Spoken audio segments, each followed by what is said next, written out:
Hi and welcome back to the Physical Media and Nostalgia channel. If this is your first visit, thanks for joining me. If you'd like to waste some time reminiscing about your youth in the 80s and 90s, this may very well be the channel for you, where we cover the music, movies, TV shows and the toys that had us glued to our TVs and hi-fis while crashing the General Leafy Dukes of Hazzard into our parents' skirting boards.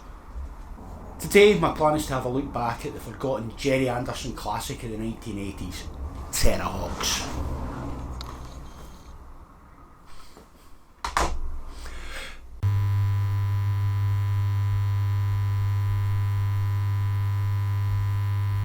Best known for the Thunderbirds and Captain Scarlet TV shows in the 1960s, along with Stingray and the Secret Service, Terrahawks was Anderson's first TV series in over a decade, since the end of the second series of Space 1999 and 1976. The Supermacromation marionette puppets of the Thunderbirds and saw the introduction of latex hand puppets, which gave greater movement and was labelled Supermacromation. The show, which was set in 2020 and was pure sci-fi, saw an alien force which had attacked and taken over NASA's Mars base, and the Earth was under attack.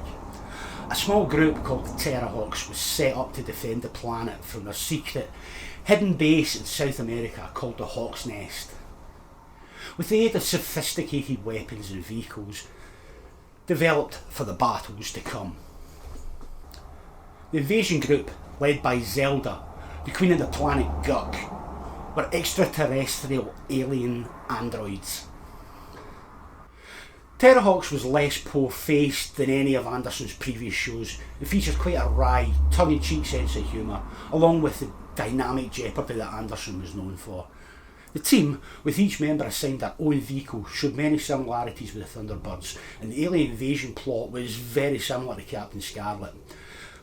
Led by the stern but fair Dr. Tiger Einstein, one of 9 clones, with the remaining 9 living normal lives elsewhere on Earth, waiting to have their minds wiped and replaced by a backup copy of Tiger's brain patterns, should the worst happen. The second in command, Captain Mary Faulkner, and Captain Kate Kestrel, with her co-pilot Hawkeye, Lieutenant Hero, who mans the Terrahawks Space Hawk, and the Zeroids, an array of robotic spherical robots led by Zero, voiced by BBC sitcom legend Windsor Davies, pretty much reviving his role from It Ain't Half Hot Mum. Queen Zelda isn't alone in her Martian base. She has her slovenly son, Youngstar, and her fashion-obsessed airhead sister, Sistar.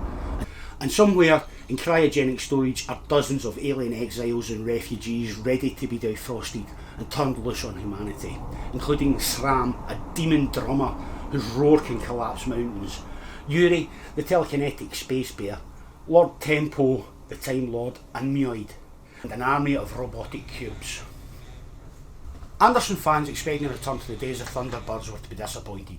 When Terrahawks first aired in 1983, with significantly lower budget, those early episodes showed the serious nature of the stories clashed with the cartoon style of the puppets and the pantomime behaviour of the aliens. But Terrahawks was to embrace these shortcomings and use them to his advantage, diving into Madcap and at times deeply subversive comedy, lending weight to the dramatic stakes on the occasion when the show tried to tell more serious stories, focusing on the characters.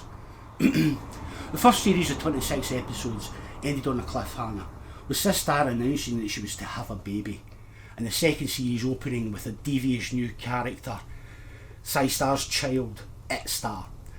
Possessed by 2 personalities, a timid little girl and a male madcap scientist with a German accent.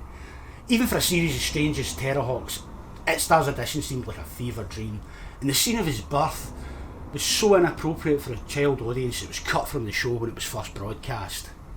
The strangeness continued with the character Kate Kestrel's side career as an international pop star, taking breaks from her Terrahawk duties to record songs. In real life, the singing voice was provided by singer Moya Griffiths, who actually made public appearances as Kate and even released a 7-inch single featuring 2 songs from the show. Even though it proved popular with younger audiences, Terrahawks ended after only 39 episodes.